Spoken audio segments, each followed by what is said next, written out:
E vamos já começar o programa. Sem break agora? Sem break. Não, então vamos lá. Vamos bater um papo, vamos tirar dúvidas com o advogado Denis Jimenez. Ele vai falar, Décio, sobre o direito empresarial, ou seja, a advocacia voltada para as empresas. Para as empresas. Super interessante, vamos direto com ele? Vamos lá. Tudo bem, Denis? Como vai? Tudo ótimo. Tudo bom? Prazer. Olá, Prazer. tudo bem? Tá bom? Tudo bem.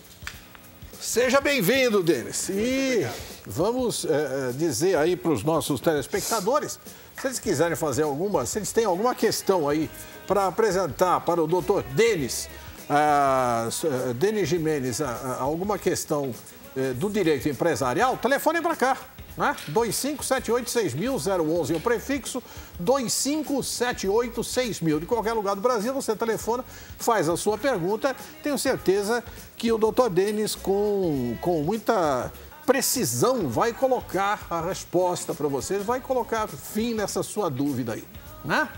Mas, Denis, quais são as principais causas com que você diariamente se depara? Entra um cliente novo e 40% de possibilidade, pelo menos, é de ser. Qual é a causa? Bom, no direito empresarial, o foco é toda a estrutura jurídica relacionada à empresa, né? Então, nós temos causas trabalhistas, são as demandas dos reclamantes. Essas são as principais. Normalmente, as empresas elas têm bastante dificuldade nessa área, né? Na área trabalhista, em razão dos reclamantes pleitearem direitos na Justiça do Trabalho. Tem a questão tributária também, que é muito importante para as empresas, né? E também ela gera muita controvérsia, porque hoje o governo ele é voraz no apetite em recolher tributos, né? Muitas vezes voraz. Isso pode ser um mínimo. Exatamente. Né? O governo hoje é um glutão. O governo hoje é um Papai Noel, né? Com certeza. Uma pança desse tamanho inteirinha de impostos, né? Impressionante. Exatamente. Então, as causas tributárias, elas também acabam afetando bastante o dia a dia das empresas, né? E a questão contratual, enfim, o direito empresarial, ele engloba toda a atividade jurídica e empresarial em si, né? Mas você também representa microempresas, você também representa empresas pequenas, médias, enfim, de qualquer porte. Sim, as dificuldades elas são iguais, tanto para uma pequena empresa, quanto para uma micro, quanto para uma grande. O resultado que pode não ser igual, né? Porque uma micro pode quebrar, de repente. Não, todas podem, na verdade. Mas todas podem. A micro, ela acaba ficando ainda mais exposta, né? Mas uma média empresa também, ela passa por dificuldades, empresas familiares também. Muitas vezes doutor Denis, você estava dizendo, você respondeu para o Décio, que a principal causa, o principal problema são os direitos trabalhistas. O que acontece? No Brasil, os empresários não são bons empresários, não seguem a lei, tantos números de problemas trabalhistas, ou as leis trabalhistas tendem a proteger muito, a ficar muito do lado dos trabalhadores? Bom, na minha opinião, nós temos bons empresários. Pelo menos, assim, eu diria que a maioria dos empresários são empresários sérios, que buscam cumprir os seus compromissos da maneira correta. A legislação trabalhista, ela é uma legislação antiquada, né? Ela é da época de Getúlio Vargas, enfim. E hoje nós realmente temos muitos julgados que favorecem ao reclamante, o ex-empregado em geral, né? Muitas vezes os pedidos eles são absurdos. Às vezes o ex-empregado ele até tem direito de receber, vamos supor, R$2.000 e o pedido vem de R$20.000, R$50.000. E a Justiça do Trabalho ela não coíbe isso. Ela permite que o trabalhador tenha acesso à Justiça do Trabalho e faça pedidos absurdos. Isso acaba onerando ainda mais a empresa, que ela é obrigada a se defender, muitas vezes e até em outros estados, né? O empregado ele trabalhou, por exemplo, em São Paulo e ele vai embora para o Ceará e entra com uma ação lá contra a empresa. Então são alguns desvios que existem na nossa legislação trabalhista que acabam prejudicando e muito a vida dos empresários, que na minha opinião a maioria deles são sérios. Não, mas Denis, você não acha Quer dizer, eu acho que as duas partes acabam sendo tremendamente punidas, prejudicadas, né? Com a atual legislação, né? Por quê? Os políticos, para poder conseguirem votos, principalmente em véspera de eleição, né? Aí o que é que acontece? Eles legislam de uma forma assim, francamente, entre aspas, a favor do povo. Então aí criam-se novos direitos trabalhistas, novas licenças a qualquer título, etc. O resultado disso, a gente sabe, é que para cada funcionário contratado hoje, ele custa 3 vezes o seu salário. Né? Exatamente, é mais ou menos isso. O cara ganha 5 paus por mês, né? Na verdade, ele recebe muito menos porque tem todos os descontos, só que ele custa para o empregador quase 15. O cara... Ambas as partes saem perdendo. Todo mundo se ferra. O único que não se ferra é o governo. Porque ele cobra do empregador aquela diferença e do empregado também. Empregado, é verdade. Aquela outra diferença. Então, é uma maravilha. É um ralo, né, que fica sugando as forças, tanto de um quanto de outro. O que é que você vê? Como é que a gente poderia resolver essa questão? Porque se você propõe um corte de direitos, é claro que os sindicatos vão imediatamente dizer, não, isso é ditadura, esses direitos foram conquistados após muita luta, não sei o que lá e tal. Se você, por outro lado, deixa como está, você promove o trabalho informal porque ninguém quer registrar o funcionário. O que a gente faz aí? Bom, realmente é uma situação bem complicada, né? E difícil de ser resolvida. Mas pelo teu feeling, como é que você... Nós teríamos que ter uma reestruturação do sistema, né? Não só da carga que incide sobre folha, né? Que a gente até vê algum movimento nesse sentido de desoneração, de alguma flexibilização. Mas a própria CLT, que é a consolidação das leis trabalhistas, que é o que rege realmente as relações do trabalho, né? Ela precisaria ser reformulada no sentido de realmente flexibilizar, né? O movimento que a gente percebe que tem ocorrido bastante, o que é? A empresa ela deixa de contratar o empregado como empregado, né? Deixa de existir uma relação de emprego. E passa a existir uma relação entre duas empresas. Prestação de serviço. Prestação de serviço. Só que, no atual modelo, né, essa prestação de serviço, ela muitas vezes ela é entendida como uma maneira de burlar a legislação trabalhista. Então, ela é uma solução paliativa, ela acaba não surtindo o efeito desejado. E vamos combinar que, na maioria das vezes, é uma forma de burlar. Sim, em muitos casos, sim. Né? Alguns empresários acabam utilizando dessa sistemática no intuito de realmente reduzir essa carga. Mas muitas vezes também é uma questão de sobrevivência da empresa. Mas se o empregado, porque hoje todo mundo virou PJ, né? Pessoa jurídica. Pessoa jurídica, ninguém mais contrata, né? Assina carteira, a carteira profissional. Mas se o trabalhador tem documentado que ele tinha vínculos empregatícios com a empresa, então isso significa que a empresa estava maquiando e vai ter que pagar por isso, ou não? Bom, aí a situação é um pouco diferente. Se ele tem o vínculo reconhecido em carteira, né, existe uma relação de emprego. Aí não seria a questão da pessoa jurídica. Não, a pessoa é PJ, é pessoa jurídica, mas tem todos os benefícios do... benefício, sei lá, de seguro, desemprego, previdência privada, tem todos os benefícios. Só não paga 13º, a empresa não paga férias. Então, a pessoa tem como justificar que ela tinha vínculo empregatício com a empresa. Sim, nesse caso existe o vínculo, aí nem se discute essa questão. Porque o que forma o vínculo são alguns requisitos. Por exemplo, onerosidade, que é o empregado receber o salário. Isso daí, tanto ele sendo pessoa jurídica quanto uma pessoa física contratada, ele vai ter um salário. Ele ter habitualidade, ou seja, ele trabalha de segunda a sexta-feira e cumpre determinado horário, das 8 da manhã até as 5 da tarde. Naquele local, local específico de trabalho. Ele ser subordinado. né? Então ele não é o dono do negócio dele, de fato. Ele tem um chefe, Tem um chefe, um gerente, um supervisor, Diretor. um diretor, enfim. Ele tem um chefe ao qual ele responde por tudo, né? Então ele não tem autonomia no trabalho dele. Isso é vínculo empregatício. Não tem como dizer que não é, que realmente é. Agora, uma outra pergunta. Nós sabemos que a nossa justiça é muito morosa, os processos em todas as áreas são demorados, arrasta-se por anos e anos.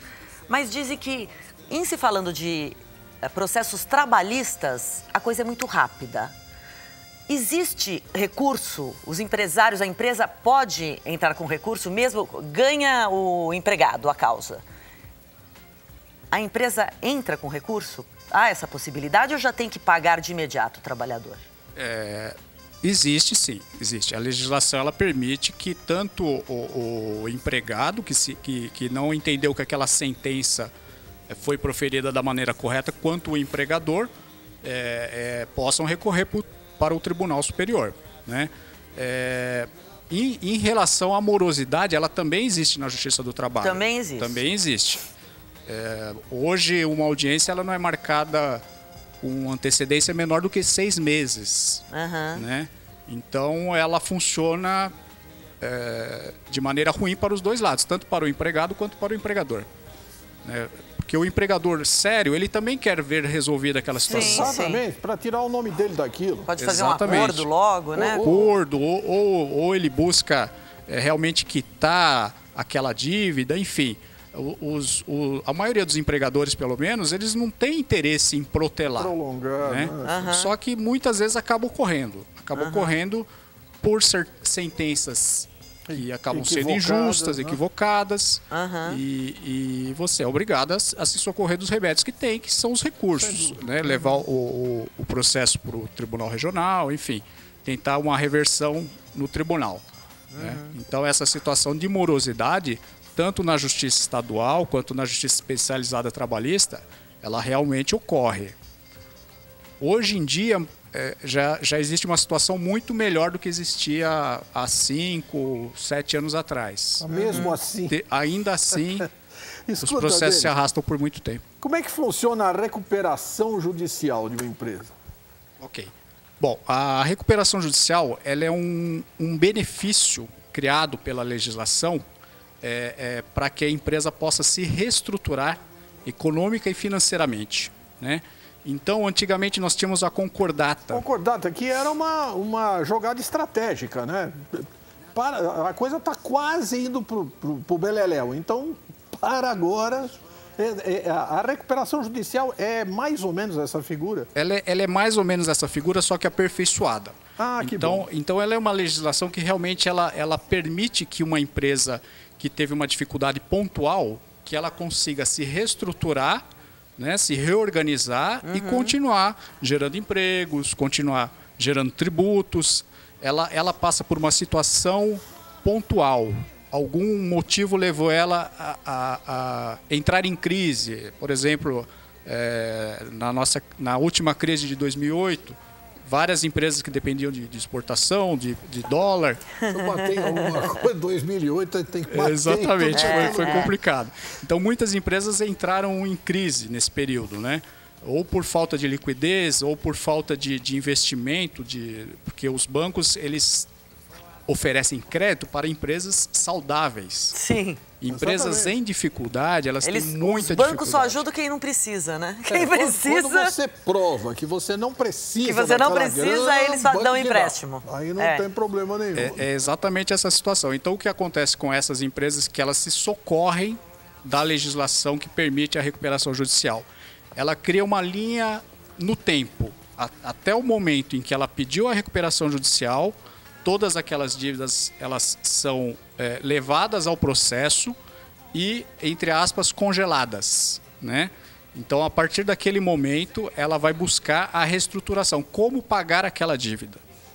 Então, ela vai propor um plano de recuperação. Ela vai chamar os credores e dizer, olha, eu tenho essa dívida, a lei me deu esse benefício de pedir a recuperação judicial, né, para que eu possa me reestruturar, eu conseguirei pagar esta dívida desta maneira. Ela chama todos os credores e esses credores vão dizer se concordam ou não, né? Ou se concordam com ressalvas e propõem alguma mudança.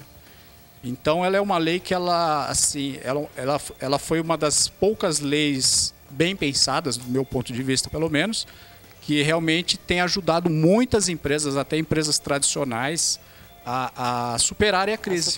Né? Ao contrário da concordata, que ela acabava sendo paliativa. Ela conseguia, por algum momento, segurar as dívidas e depois ela acabava falindo. Eu lembro que era mais ou menos assim. Não sei quem, a empresa tal entrou em concordata. Aí todo mundo já... sei e tal. Então, vai pro brejo. Né? Exatamente. Então, vamos esperar um pouquinho, porque esse é a antessala de um período já falimentar, né? Era mais ou menos isso, né? Era mais ou menos isso que acontecia. A concordata, ela não permitia que a empresa se reestruturasse de fato, né? Ela era um benefício também para as empresas, porém ela não tinha a eficácia que a nova lei da recuperação judicial tem. Essa nova lei da recuperação judicial, ela realmente permite, com alguns requisitos, né, que a empresa se reestruture e pague sua dívida, né? Telefonema no ar, vamos ver. Tá funcionando! Tá, puxa vida, depois de 2 dias sem telefone, conseguimos. Alô? 25786000. Alô? Alô, é o Marcelo Barros. Alô? Alô, é o Marcelo Barros. Não tá funcionando tanto Tá assim. vendo? Ai! Marcelo Alô? Barros. Alô? Tinha um gato do outro É o lado. Marcelo Barros, eu gostaria de falar com o senhor Denis Fábio. Jimenez, por favor. Pois não, Fábio, pode fazer a sua pergunta. Muito obrigado, boa tarde, senhor. Dá mais som pra gente. Peraí, que nós não estamos ouvindo. Boa tarde, senhor Denis. Eu queria fazer a pergunta que é a seguinte, eu tinha uma empresa...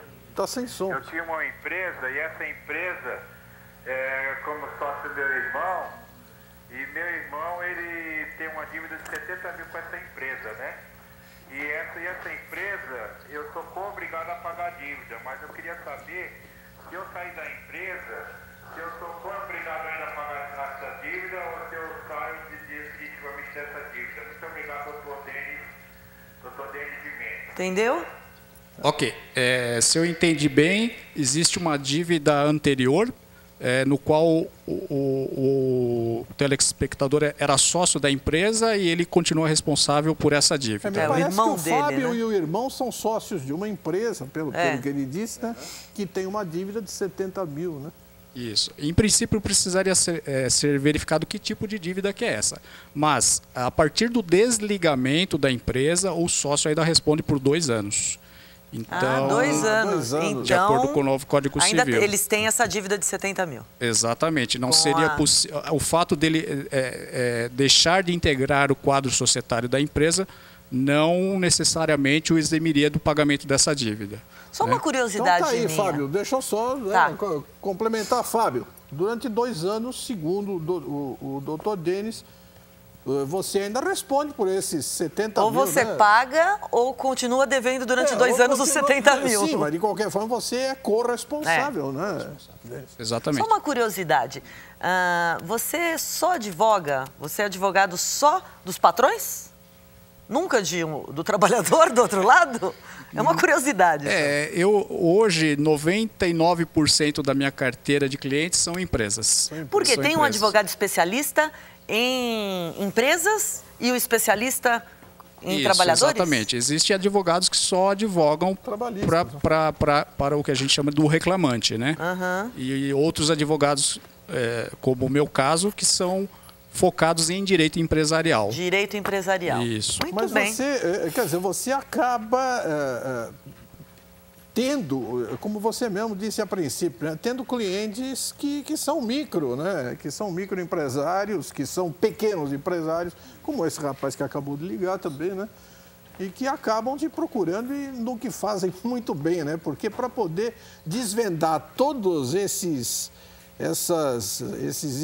abrir esses escaninhos todos aí da nossa lei, vou te contar, precisa de gente muito especializada, porque ninguém consegue, né?